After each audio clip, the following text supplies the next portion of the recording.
Hi, I'm Noah Bombard, and here's what's happening in the ET Newsroom Thursday, November 4. Well, a historic church and the site of Haverhill's early town meetings could soon become a fast food drive-thru. Reporter Mike Labella has a story in tomorrow's Eagle-Tribune you want to check out on the St. Gregory the Illuminator Church, an Armenian church in Haverhill. It's right on the corner of Main Street and Winter Street, right near City Hall. Now, this is a site that early on in Haverhill's history was the location of some of the early town meetings, and the building itself dates back only probably to the mid-1800s, but still it's considered a significant area of historic interest to several local historians. Now, the church itself is proposing developing the site. They've submitted a petition to the Historic Commission, basically seeking their approval. Now, the Historic Commission has said they're actually writing letters disapproving of this project. Now, the church actually hasn't been in use regularly for some time now. They do use it for functions, but they don't actually meet there on a weekly basis. Churchgoers and the church officials say it would actually require about $1.5 million to renovate the church and get it used for church services again. This is their other option, is selling the property, and a developer wants to turn it into a fast food drive-thru. We don't know exactly what fast food drive-thru is proposed for that yet.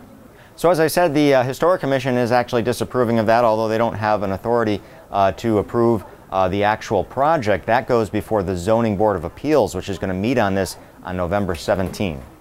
Well, Tuesday's election is over, but we've got a great story online right now you want to check out by our own Bill Kirk, looking at some of the winners and losers in the Merrimack Valley, not just the actual candidates, but who ultimately won. And one of the winners put on the list is actually Mayor William Lantigua of Lawrence, who won big in turning out the voters. There were a number of candidates who won Tuesday night that won pretty much from Lawrence's vote, and Lantigua is credited with getting those votes out.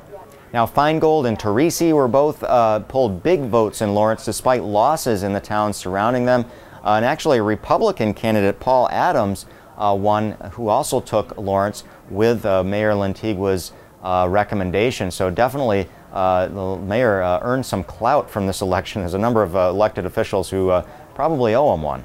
Now, on the losers list, we have Barbara L'Italian, a state rep who actually lost the election, but also lost a lot of clout for the Merrimack Valley, who's also listed as a possible loser in this list, simply because L'Italian was the #2 person on the House Ways and Means Committee. She's been replaced now by Jim Lyons, her challenger, who will come in a relative unexperienced freshman into the state legislature.